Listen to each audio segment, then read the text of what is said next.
Telangana public service commission के question paper leak के मामले में आज हाई कोर्ट में समाअत हुई। एनएसयूआई के रियासती सदर बी वेंकटेश की जानिब से दाखिल करदा दरखास्त पर यह समाअत हुई थी। इस केस की तहकीकात करने वाली स्पेशल इन्वेस्टिगेशन टीम ने अपनी तहकीकाती रिपोर्ट मोहरबंद लिफाफे में अदालत में पेश कर दी है।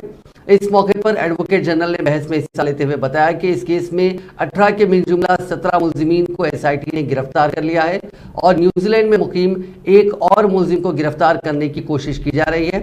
क्वेश्चन पेपर लीक के मामले की शफाफ अंदाज में तहकीकात की जा रही है। दरखास्त गुजार की जानिब से सुप्रीम कोर्ट के सीनियर वकील विवेक धनका ने इस केस की पैरवी की। उन्होंने कहा कि रियासती हुकूमत की निगरानी में काम करने वाली एसआईटी पर भरोसा नहीं है।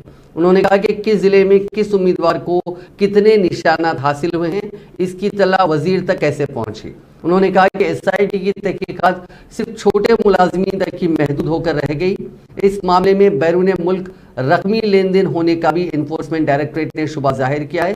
इसलिए ये केस एसआईटी के जरिए तहकीकात करवाने की नहीं बल्कि इसे सीबीआई के जरिए तहकीकात करवाना चाहिए। दोनों फरीकैन के दलाइल सुनने के बाद हाई कोर्ट ने इस केस की समाअत 24 अप्रैल तक मुलतवी कर दी। इसी दौरान एनफोर्समेंट डायरेक्टरेट ने तेलंगाना पब्लिक सर्विस कमीशन के क्वेश्चन पेपर लीक के मामले में नामपल्ली अदालत में एक पिटीशन दाखिल की और इस केस से मुताल्लिक दस्तावेजात उनके हवाले करने की दरखास्त की।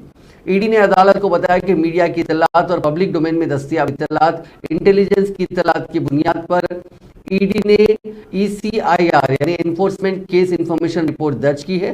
ईडी ने अदालत को मजीद बताया कि इस मामले में मनी लॉन्ड्रिंग के इल्जामात भी आयद हुए हैं।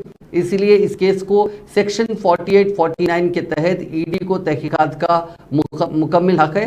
नामपल्ली अदालत में ईडी की जानिब से नुमाइंदगी करने वाले सीनियर वकील ने अदालत को बताया कि अगर अदालत इजाजत देती है तो 4 ओहदेदारों पर मुश्तमिल ईडी की टीम मुलजिमीन से पूछताछ शुरू करेगी।